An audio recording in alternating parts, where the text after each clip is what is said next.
quand on discute en formation, de formation professionnelle, on en discute en disant oui, c'est une nécessité, on doit dans nos secteurs pouvoir évoluer, on doit pouvoir s'adapter à l'évolution de notre secteur.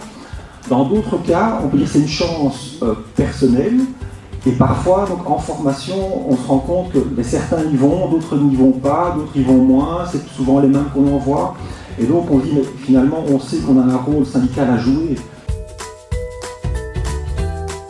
Donc vous avez dans votre fac donc, déjà le passeport formation professionnelle qu'on a voulu, vous allez dire que c'est déjà un petit fascicule quoi, mais qu'on a voulu simplifier. Ce que vous le verrez, c'est vraiment adapté donc secteur par secteur et avec des aspects que vous découvrirez sur quels sont les subsides, quels sont les leviers que je peux actionner là où je suis. Donc on a vraiment voulu vous proposer un outil très pragmatique.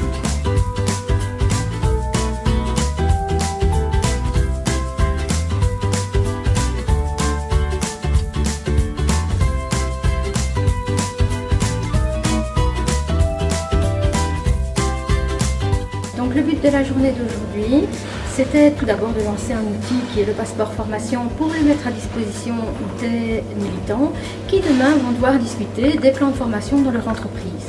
C'est pour ça que nous l'avons fait le 27 octobre, c'est pour arriver suffisamment tôt dans leur planning pour qu'ils puissent gérer l'arrivée de cette problématique au niveau de l'entreprise.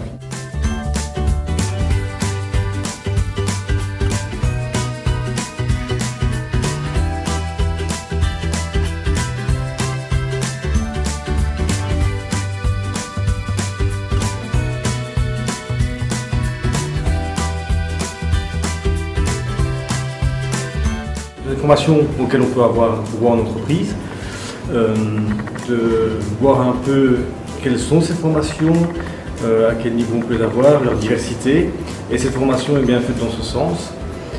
L'ouvrier en entreprise ne sait pas toujours de quoi il a droit, et ici ils nous ont montré en détail, en profondeur, et avec pas mal d'explications, toutes les formations auxquelles on a droit. Il y a une panoplie énorme. C'est toujours intéressant. Car se former, c'est faire avancer son entreprise, c'est se faire avancer soi-même également. C'est très important.